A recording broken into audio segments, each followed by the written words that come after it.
day. But more importantly, this is the day where I thought Mike Petrusky was going to get his haircut, and look, the image on screen just hasn't. What happened, Mike? Oh, Here, there it is. There it is. There it is. The hair is gone. Wow. 3 months worth of growth has been removed from my head. So you saw it yesterday, folks. It had the 80s were living on here at OSW Daily as my flowing hair has now Fantastic. disappeared. Back to my normal cut. So Yeah. it felt good. Felt You good. you It was a look. little odd going in for that haircut, but it was good.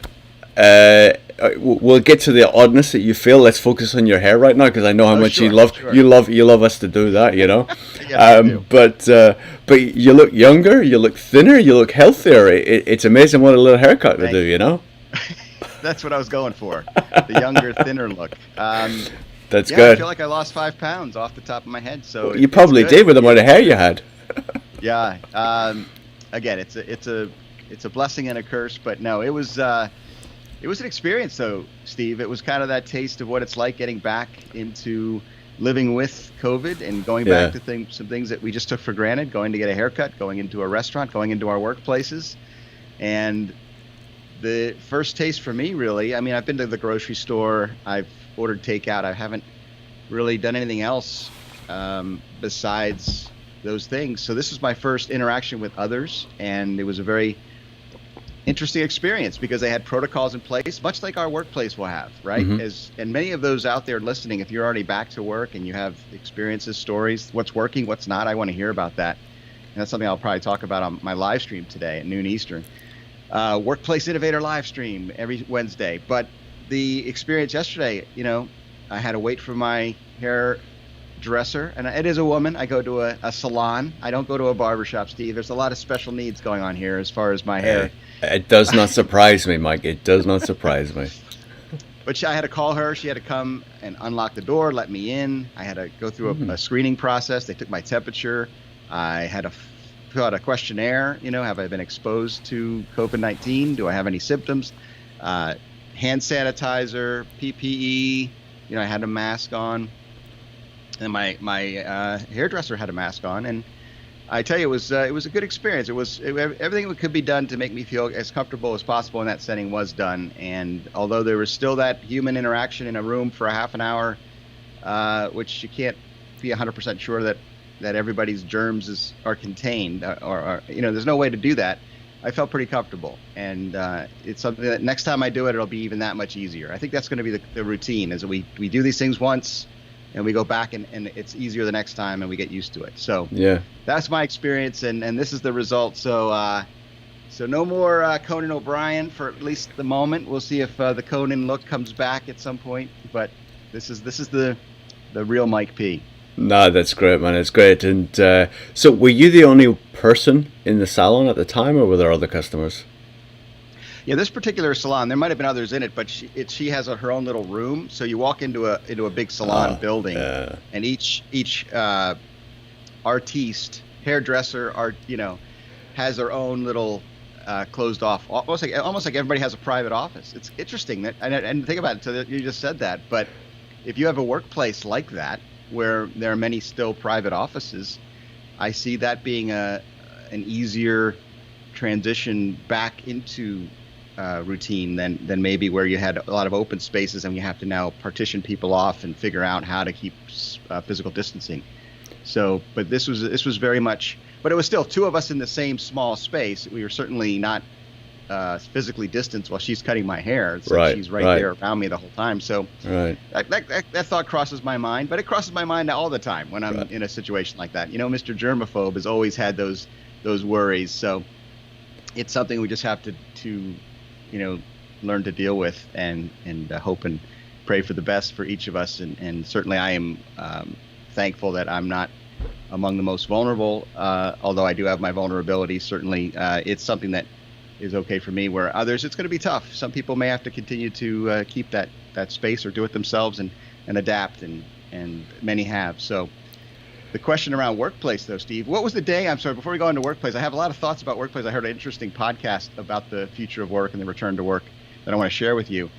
But what was the day today? Today I was is so running and World Cycling Day. You were so excited for your big reveal. Is oh that is that what you're excited about, Mike? running and World Cycling Day. Yeah, I Do love you it. I love it. I was a runner for most of my life. I've been running, and just in recent weeks, I've had these heel and foot injuries that have prevented me from running, and I'm really bummed out by it. So I was considering getting a cycling equipment of some kind, or a Yeah, Peloton. yeah, Is the big rage certainly these yeah. days. Have you? Do you have any experience? Yeah, so I mean, as growing up, I played a lot of soccer. Played almost every hour of every day that I could growing up. I then got into running, probably actually when I came to New York, and I fell in love with running. I've run a couple of marathons, half marathons, and so on and so forth, and I love Good it. for you. And then as I got older, that became more and more challenging just for my joints and so on and so forth. So I then got into cycling, and I love cycling. I love just getting out for a couple of hours on the bike. A little bit more than 2 hours. It's just Wow. it's not so much that it's too much for me as I can do it, but it just becomes a big time commitment to Hmm. go for longer because you the time before, the time after, and then out on the bike. But I love cycling. I think it You is gear up. it's You have the yeah. whole Oh, of uniform and course, the of helmet course, and of course, of the course. spandex. Are you wearing It's spandex? it's Little shoes yes, and the little shoes, the clamped clip-ins, in. yeah, clamped in. Of course, of course. And then obviously, whenever you get to that level, Mike, you then actually have to buy the bike that sort of makes you look and makes you go Oh, faster. yeah, yeah. It's It's nothing about me expensive whatsoever. It's all to about the stay bike. healthy. Yeah, That's right. yeah. It's all about appearances. It is. It But do you is. have to get the same workout? I've always figured running was the easiest because there's very little equipment, just a good pair of sneakers or running shoes, and then it's just the time to get a good workout is pretty brief compared to when I go on a bike. It seems it's a longer journey to get that same level of exertion. Is that true? Yeah, no, I would agree with that. I would agree with that. And also running, you can adjust your running style and pace obviously to accommodate how you're feeling that day. And it's not that you can't do the same on the bike, but the bike does take longer. It's a more of a time commitment, and but I just love it. I just love getting out, and especially on Long Island. There's so many places to go, and the apps that are available today. You go into Map My Ride, you can put in, I want to cycle, maybe it's 30, 40, 50, 60 miles, whatever it is you want to do. Right. And based from your destination, it'll give you a cycling map on how you do that from your current position, returning to your current position. So it's Oh, great. And, wow. and that way, what it allows you to do is to see a lot of places very quickly. And it just varies the routine. So I love it. Last summer I went on vacation. I took my bike with me just so I could get out and cycle where I was on vacation. Good So for you. in Florida, in Delaware, wherever it was, it's just awesome. I just love, and especially when you get the hot weather. I'm what I would call, Mike, a really good weather cyclist. So if it's a little Okay. bit cold, if it's a little bit damp, I won't go out on the bike. But Yeah. if it's nice hot weather, that's when I love it. I just I was love gonna getting say, out. do you have an indoor alternative for the I winter do, I months? do, yeah. So I actually have a turbo trainer where I can sort of take the back wheel off, attach it to this trainer, and I also have Oh, okay. a spin bike, yeah. So I do have, not to say that they were used that much this winter, Mike. That would be a lie or misleading of me to say they were used frequently. They were not, but I do have some toys to play with should I wish to do some indoor work. But yeah, Yeah. I love it. I love it. So just navigating back onto the workplace, because I know you want to share some thoughts. I just want to sort of touch on the title, if I may, Mike, and then we can sort of dovetail into what you have on your mind and given that podcast that you listen to. And the title is Radical Openness and Why Some Companies Are Shy About It. And this is, I published a video this morning that I did with Andrew Sagal, who basically his whole organization, I mentioned a day or two ago about his mindset that Boxer Properties, Stemmons Enterprise, the two organizations, one he's a CEO, one he's a co-founder of. His ethos and the company's ethos is total transparency. So whether you are someone who's interested in their products, whether you're a competitor, or whether you're just curious, that you can come into their organization, you can sit in on their internal meetings, you can download their files, their manuals, everything, and therefore you can take whatever you want away with you. And that level of transparency, you kind of think, well, that's such a contrast to the environment and the sort of the market that we operate in. It's everything's gated and no one really has that. And he sort of went, he says, well, if you think about that radical transparency, whenever they share something with other people are so touched by what they do that they actually give them information back. Now, whenever you do that at scale, you're giving the same information to everybody, but the information you're getting back may be tenfold or maybe 15-fold, depending on how many people you're sharing. And that response and that feedback and the openness that they're prepared to give, he believes has allowed his organization to rapidly be successful. And it's a really, really interesting mindset. And I sort of poked it a little bit, and I says, it's so different to how this industry of ours operates. And he goes, often why organizations are hide behind a gate is because they're shy of actually showing that maybe what they're selling isn't quite all there, or they're shy about somebody stealing their thoughts, their ideas, or whatever it is. There's two aspects there. And he challenges that because actually that transparency allows you to radically innovate and rapidly progress. So I don't know, I just want to share that because I thought it was really important. I think it's a really interesting aspect. And it's I almost what I found more interesting was, so I had that interview, and then the interview I released on Andrew Mawson. It's almost like he was coming from the same position of openness and sharing how his company was structured, how he sort of set up his business, and allowing organizations to sort of see how he does that. And I just feel there's more openness coming in this environment. Yeah, absolutely. And this has forced a lot of folks to re-examine their philosophy if it was a different one. And transparency and the word vulnerability comes to mind for me. It's something that you're willing to open up and share your true feelings, share your policies, your processes. I hope that's the case. I think it's a good trend, and I'm interested in hearing more of your guests and his philosophy, because it is a philosophical mindset, right? And I think this is something I probably best understood from the side of a vendor or a service provider working with other service providers to maybe partner over the years, because you go to a lot of industry events, meetings, collaborative opportunities, and trade shows, whatever. That's really my experience, working now for a big software company. Before it was in the printing industry, but it was the same human beings, same types of barriers to collaboration, because you have some with a very open, transparent way of doing business, and a philosophy that's really driven by an abundance perspective. They believe there's a lot of business out there. There's a lot of different people. I can't serve everybody. So I don't see my competitors as a threat. I see that we each have a role to play, and certainly we'll fight for certain opportunities that we both may be able to fulfill that need. But I don't really get scared, because I know I have a good product or a good service or a good offering that if the choice is not made to go with me and it's made to go with my competitor, I'm okay with that, because it was on me, something I didn't do right or my company didn't fit right.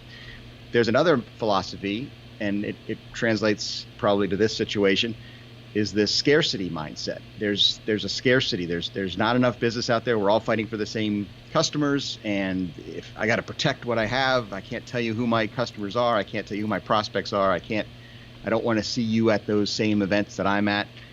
And I think that's, a lot of people have that mindset, and in some cases where it's an industry where it's very much a commodity and there's very little differentiation between organizations, that may be a wise way to go. Just try to protect what's yours and keep everybody else out. But I don't think that's the case today. I think we're in a world of complicated problems, the need for different solutions, different innovative approaches, and that philosophy of openness, vulnerability, abundance, and working towards solutions together is one that's going to win out. And certainly now in this pandemic environment, where really none of us know the answers, there's some near-term problems we can try to solve based on our experience of the past and understanding of what we can do here. But the long-term solution and this journey we're on together, Rex Miller said it on my podcast yesterday very well, the true leader today is not someone who has all the answers. He's someone who, he or she is someone who is a guide, who's willing to cast a vision of broadly where we want to go, caring for our employees, caring for the workforce, caring for our businesses, reaching our business outcomes that we're designed to do, our mission. What's our mission? Knowing that's the vision, and then just knowing that this journey is a hero's journey of, we don't know what's around the next corner, what's in the next, situation that's going to arise, and then how can we navigate it together, and a leader will carry us through as things go. Mm-hmm. So yeah, I love that philosophy, and I have some questions about your guest. Is it Andrew? It was the guest. Yeah, Andrew. Yeah. That if he's so transparent, is he willing to share, or has he shared the protocols around return to work and all the different angles that go with that? Because that's an area where you're hearing some organizations share their playbook and others keeping it kind of close to the vest. No, he shares everything. He says he's very happy for everyone to take and download everything, all his manuals, all his checklists that he uses for all his properties. Wow. Yeah, he's very open with that, and he did mention, obviously he's based in Texas. He did speak to the fact that with Texas being one of the first states that opened, his business has benefited from that. It's also allowed a lot of his staff to get back to work. He does believe in having office and having people in the office, more for that camaraderie and people and collaboration and so on and so forth. But it's really interesting conversation. He's so transparent, and it's and as you interview and everything, you talk about your guest.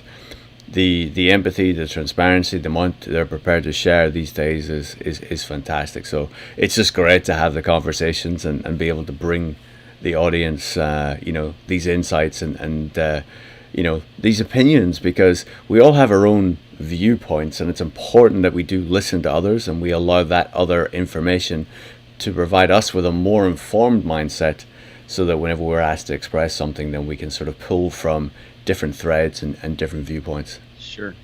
Yeah, and I don't want to spoil everything, and everybody should go watch the interview with Andrew that you're referring to. I know I will.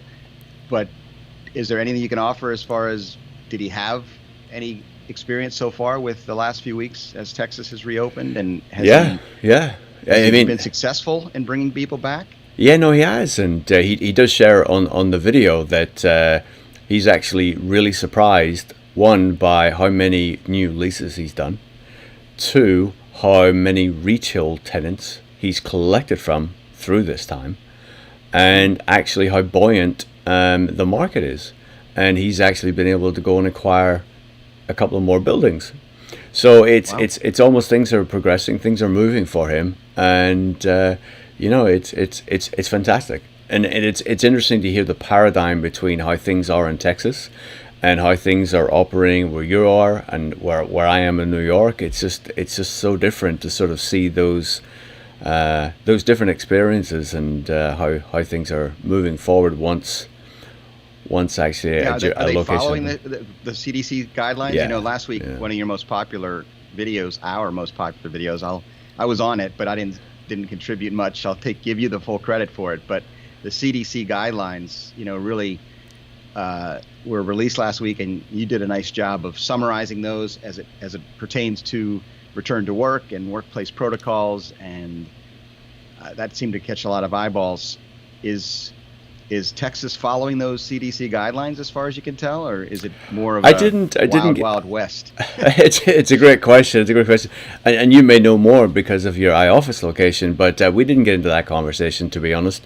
One other thing we did get into, which was fascinating, is their ability to. We talked about workplace happiness. So what is workplace happiness, and what does it mean for him as a CEO as he thinks about happiness of his employees? And one thing he mentioned, and I'm just looking around for my notes to see if I have it in front, because I don't want to misquote him.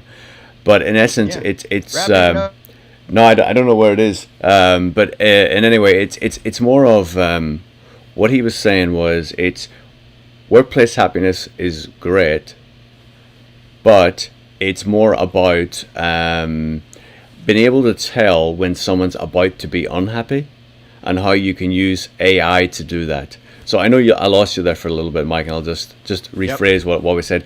Rather than trying to work out what happiness are, it's how do we learn when someone's about to be unhappy, and then how can we interject at those moments? And what they're doing is using sentiment and information that they're collecting, and AI to predict when someone's moving into that unhappy phase. So that may well be, it uses a variety of examples. Maybe it's how they message, how they send emails, how they communicate, how they look as they move through. And obviously, he operates a very open workplace and a very open organization to be able to collect a lot of this information, but then it allows his organization to be able to interject when they think that there's behavior that is leading up to somebody perhaps leaving the company, or someone's a little unhappy or a little stressed. Fantastic conversation. Wow. And that's we got a lot. Doing that now because yeah. Or is that something that okay? Interesting, because that brings a lot of thoughts to mind, and it does tie back to this return to work in the COVID-19 era. And with the virus, I heard this podcast I mentioned at the top that got into a lot of the legal side of things, and I know we're not experts in that area, but certainly there are laws on the books, and then there are going to be new guidelines around the CDC, and then also there's the legal employment law. I think it's OSHA, and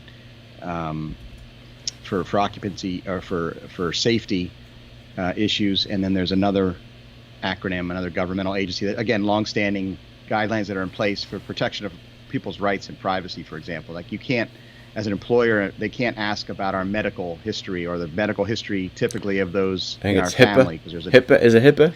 HIPAA's one of the medical guidelines, but in the context of employment law, there was another acronym that you'd know it if I said it. But the point being that some of those things either have been altered or modified, or there's an understanding now that because of COVID-19, because that virus represents a significant potential threat to an organization, organizations do have a right to ask if you have the disease, even test you for the disease. It's already been kind of determined that you can take a person's temperature before they walk into a facility.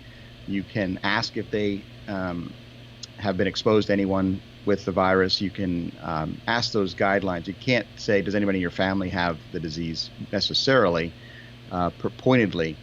But again, these are all kind of new, uncharted territories around the employer-employee relationship.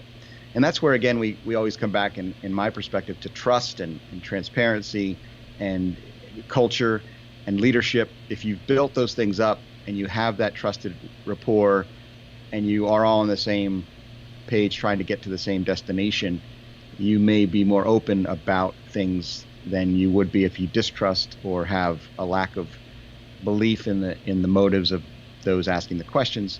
So, for example, that form I signed heading into the hairdresser yesterday, I didn't even take time to really read all the fine print. I could have been signing away any right to, and again, I just trust. This is a woman I've had cut my hair for 20 years, and the salon she works with, I can't imagine. It's just not my default to say, if I was to get sick from going in there for some reason, if all these protocols were put into place, and for some reason, if I could say, well, I probably picked up COVID-19 when I was there, my first thought I would not be like, I'm going to sue that salon for giving it to me. I'm operating under this assumption we're all in this together. We're facing challenges. We need to be in a place where do our personal responsibility of protecting ourselves. And if we do that, we're protecting others. I'm not going to be pointing the fingers at others if something goes wrong. But what happens if there's folks in your workplace that do not follow the protocols, do not wear the mask, do not keep physical distance? That's when you get into some of those potential concerns. And I know there's an interesting journey ahead as some of these cases come forward. But we'll see. I think I hope, as my hope always is, and you and I, Steve, are I think on the same page, as we're always looking to others' well-being and others' perspective, even if it may be different from our own, trying to be empathetic and lead that way and try to accommodate as many as we can. But but there's some ways you can't 100% cover everyone's needs, and you can't 100% mitigate all the risks out in life. So we just have to do what we can and then hope for the best. No, absolutely. And I think, to sort of take that sentiment that you just mentioned, and as I think about sort of the peers that I talk to and the forums and groups that I'm part of, I think there's no one way or one consistent way I'm sort of seeing as organizations tackle it. Tackle maybe the wrong word, but manage that, right? For in an office environment, what happens if someone isn't following the protocols, other people are? How do you do that? What I'm seeing is people are just like, well, no, we'll have a policy, we'll have a general policy, it won't be an enforceable policy. Some are saying, no, we will have a forcible policy. We're actually going to bring in security guards who will actively monitor and ensure people are following. And I'm sure it probably varies city by city, state by state, country by country, because there are different things and different sentiment and perspectives that need to be thought through. So I think it's something that every organization is actively monitoring. I think the hope, not just from organizations, but the employees who are going to go into the office and the employees who probably need to go into the office, because that's who's probably going to go in this first go around, right? Those who need to get out of their environments and sort of get into it just to get space. And it's really hoping that those people all interact together and collectively look out for each other as a community, as sort of we move through these initial phases. So it's going to be fascinating. It's going to be fascinating. One other thought sort of come through my head, and maybe we touch on it tomorrow as I sort of give you some time to digest it, Mike. Okay. So give me that 24 hours. Yeah. Let you sleep on it. So as we sort of think about employees who are in large cities like New York, Boston, Chicago, San Francisco, London, who maybe have spent these last 3 months and the upcoming months in a small apartment, maybe sharing with roommates, maybe not sharing with roommates, but kind of a little scared to be outside, to move around with freedom. What is going to be their reaction and sentiment to remaining in those locations once the lockdown opens or is lifted? Will they be as excited to remain in those locations, or will they actively look to relocate to a different city, town, suburb? I don't know. I don't know what the answer is, and I'd be curious to know if people have some thoughts to share below. But it's something that's gone through my head. It sort of bubbled over the last couple of days, and we can follow up and talk about it tomorrow. Or if you have some initial reaction or thoughts to it, I'd love to hear. Yeah, I'd like to think about it more, but I have some initial thoughts, and I've seen some I've heard anecdotal stories around movement, macro kind of trends that are developing here. And it was one of the biggest ones, and again, I have to investigate further, but just hearing some stories around real estate and houses selling very quickly, and even during this last 2-3 months where most of us kind of just went into freeze mode. Everything kind of paused. The economy went on pause. Our jobs went on pause, or at least working at an office went on pause. We all decided to work from home, and we were just kind of in this chaotic situation. Well, and these trends, I guess, will be revealed in the coming months and even years. So it's an interesting question that we'll explore, because how these big crisis situations affect society are certainly interesting areas of exploration for me and for us. So, will people be moving from the cities out to the suburbs? Will they want to get more, as you mentioned, more space? Maybe they realize that they do want to work from home and they need more of a home office. I'm already in that situation. You are as well. So we didn't think about those things. But yeah, there's a lot of angles to approach. And then I don't know if you were trying to get to this, but the question I really am curious about is when we shift from we're all in this together, we're to individuals making individual choices, and some have different opinions, some have different levels of fear or comfort in the return to the workplace, how does that impact our dynamics in the office setting and in organizations? It's something I'm interested in seeing. No, absolutely, and that's sort of where I was sort of like, yeah, to your point, right? The steps that where my head was going. So yeah, all right. Well, we can pick this. We can pick this up tomorrow because I think it's a very interesting conversation, and I think you're right with the the people migrating, and I think that's going to be really interesting to see how that goes. But Mike, I'm so happy you got your haircut. I'm so glad how much younger you look, and I appreciate again having this chat with you this morning. I don't feel much younger, but thank you, Steve. I'll take that as a compliment. Have a great day, man. You too, mate. You too, mate. Cheers. Bye.